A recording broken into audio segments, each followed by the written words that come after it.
There comes a moment in every industry when people have to decide whether they're going to keep reacting or finally start leading. In automotive service, that moment begins with a phone ringing, before the vehicle arrives, before a technician turns a wrench, before trust is earned or lost. The phone is the first impression of the shop, and impressions are not formed by price. They are formed by presence, how you sound, how you listen, how you lead. For too long, this industry has treated phone calls like interruptions, something to get through, something to survive. But we believe something different. We believe every call is an opportunity to welcome, to understand, and to guide, not to guess, not to diagnose, and never to race to the bottom on price. When the phone rings, the gatekeeper answers, not a receptionist, not a price reader, a professional. And professionalism begins with intention, a breath before you speak, a smile before a word is said, gratitude before information. Thank you for calling, not because it's polite, but because it sets the tone, a tone that says, you're welcome here. You're not a problem, and we're not in a hurry to dismiss you. Then comes accountability. A name, a human voice standing behind the conversation. Because trust doesn't begin with expertise, it begins with ownership. And once that door is open, we listen. We don't rush to answers. We don't interrupt with assumptions. We don't fill silence with guesses. We ask questions, not filler questions, not scripted noise, but real questions that slow the moment down.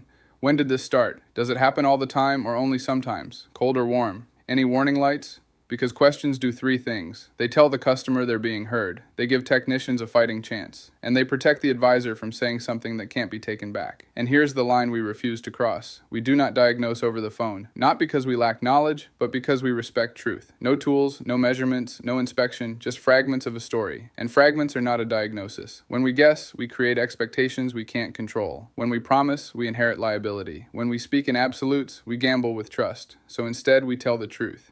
There are a few things it could be. The only way to know for sure is to see and test the vehicle. That sentence isn't weakness, it's leadership. Because clarity does not come from confidence alone, it comes from process. And process leads to invitation, not pressure, not manipulation. An invitation to do it right, to inspect, to document, to communicate before any work is done. An invitation that ends with a plan. Because every call has a job, not to answer every question, not to win an argument, not to close a sale, but to set a clear appointment with honest expectations, waiting or drop off, time involved, possibility of change. Because expectations born on the phone determine whether the visit feels calm or chaotic. And when price comes up, as it always does, we do not flinch. We do not apologize for quality. We do not compete to be cheapest. We acknowledge the question and we elevate the conversation. Price depends on the vehicle, on condition, on what the inspection reveals. So we don't guess. We explain the process. Inspect, measure, document, present options. Because value is not defended by lowering standards. It's protected by raising understanding. And when we do this consistently, not occasionally, everything downstream changes. The right customers show up. Technicians get better repair orders, comebacks decrease, morale improves, because phone discipline protects technicians. It stops promises from being made in the lobby that must be paid for in the bay. And here's the truth most shops avoid. Talent is not the answer. One good talker cannot carry a shop. One charismatic voice cannot be the system. Consistency beats talent. Every time. Same greeting, same tone, same refusal to guess, same standard, no matter who answers the phone. Because leadership is when the standard answers the phone, not the personality. And standards are not proven on easy days. They are proven when the shop is slammed, when the line won't stop ringing, when it would be easier to rush. That's when the phone reveals the truth. Do we still smile? Do we still listen? Do we still lead? Because shortcuts taken on the phone become problems later. And problems later cost more than patience now. This is not a script.